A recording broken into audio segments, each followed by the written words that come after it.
Hey folks, I realize a lot of you on this channel are buyers and sellers of guitars, guitar enthusiasts, collectors. Some of you have your own shops, some of you are also luthiers or guitar techs. I enjoy the exchange, and for you types this is going to be just common sense. But I've noticed when I'm buying guitars that people do a terrible and lazy job at describing a guitar. Here is a guitar that you've seen before on one of my reviews. So often I'll see a guitar like this listed and it'll say acoustic guitar, often spelled wrong. Black, nice, or something like that. Here's my description of this guitar, and I've sold a few of these. Cleven D110 Dreadnought acoustic guitar that comes with a new gig bag, Engelmann spruce top, amethyst back and ribs, white binding and purfled rosette, rosewood fretboard and bridge, chrome tuners, mother of pearl fret markers, and black gloss finish. Like new condition, has just had an extensive luthier setup and plays nicely. You don't have to be an expert to get that information. You can go online to the manufacturer website or look up the Amazon or even Reverb listings of this particular guitar and get all that information and put it into a paragraph.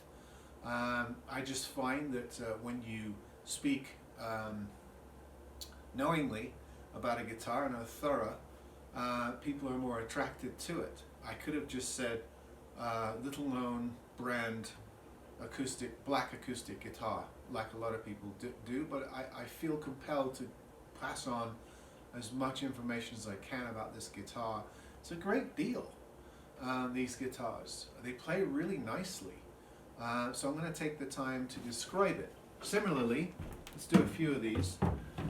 Here is the new Glary with the spruce top, rosewood back and sides that we discussed. I did put a pickguard on this particular one. Here's my, let me see if I can find my description. Glary GT604 acoustic dreadnought cutaway guitar with new gig bag, spruce top, rosewood back and ribs, rosewood fretboard and bridge, mahogany neck, white binding with purfled edges and rosette, mother of pearl fret markers, chrome tuners, and natural satin finish. Surprisingly nice guitar in like new condition and has just been set up so it plays very smoothly. So you're hitting them with the details. First of all, you give them the make and the model. That's honesty. It's usually on the inside, the label. People who don't do that are incredibly lazy, and there are literally thousands of them on eBay for a start. Then you're giving them the materials that you can find out. This is a spruce top. If it were a solid spruce top, I would say solid spruce top. You can put plywood or laminate spruce top if you want. Rosewood back and sides, rosewood bridge, mother of pearl fret markers. You know, you can even add more information about the bridge pins, the saddle. I usually put bone nut and saddle if it's bone. If not, I leave it off. Chrome tuners. I'm giving the information at the end. I give a little bit about the condition. If it's like new, I put like new or in excellent condition. Just had a setup. That's my selling point. Everything I sell has just had a setup. So I'm going to include that. And then also, if there's anything wrong with the guitar, you know, if there's a repaired crack, I'll put that information close to the end. Or if there's a ding or some light wear, I'm going to put that information towards the end as well. Of course, this gets at least 4 pictures. One like that of the whole guitar, one like that of the body, one like that of the back, and one of the headstock, just the headstock. And then if there's a reason to take one of the neck, I'll do that as well. That's bare minimum. A lot of guitars I take more pictures. If it has an interesting cutaway, I'll do an angled shot or something. But it takes very little time, and technology really allows you on all these selling formats to take a reasonable amount of pictures. And there's no reason to not have a good representation of this guitar visually and also in language. And a lot of these descriptions will sound very similar because guitars have similar qualities. Just one more for you. This is the J&D that we covered. J&D D110 Dreadnought. I always put the size if it's a Dreadnought or an auditorium or a concert. Acoustic guitar with a new nylon case, which it does have.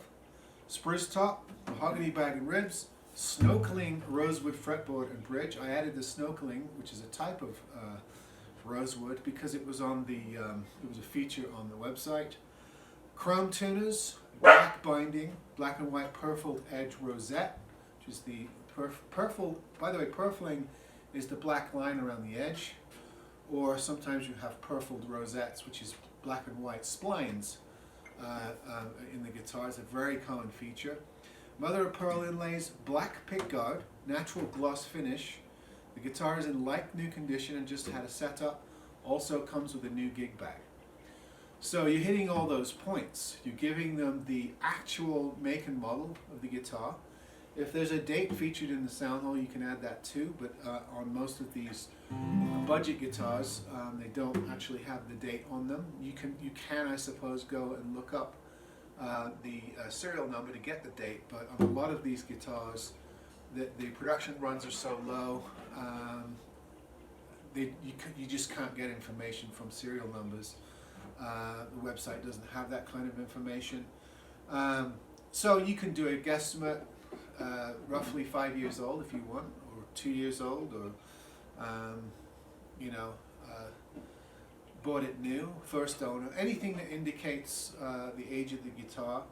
And then I go through the main features: spruce top, mahogany back and sides. It's bound. It's got a bound fretboard as well.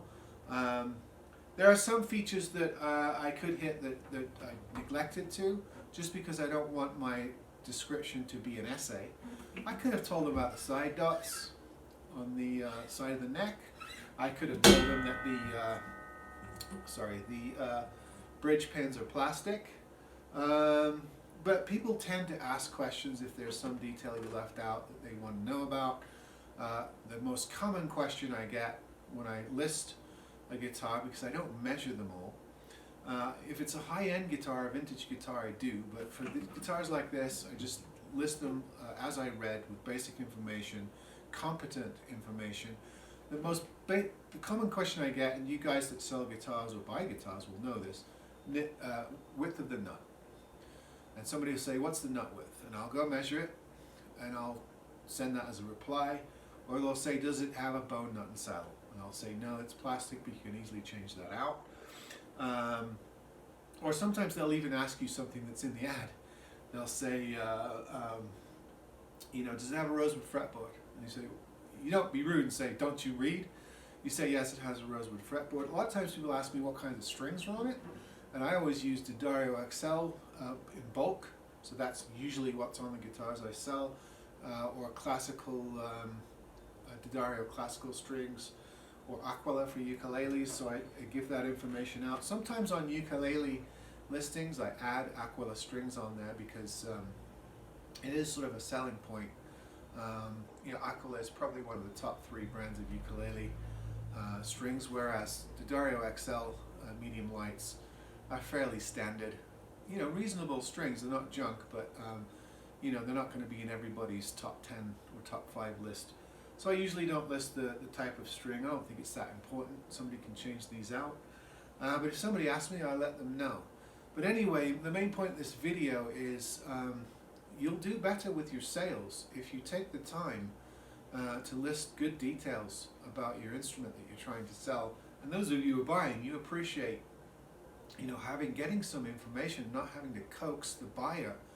So many times I'm on eBay and I say, can you please look in the sound hole at the label and tell me what the model number is? That's a really important detail that determines whether or not I'm going to buy this guitar from you or not. And you shouldn't have to do that with people.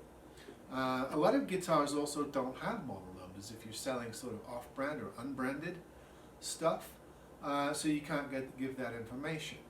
And it's really, in some cases, not that important. Does it really matter what the model number of this guitar is? J&D only makes one standard Dreadnought spruce mahogany guitar. There's not a whole range of guitars that the model number is going to determine specific differences between, but still some people want to know. They just feel comfortable with having that information.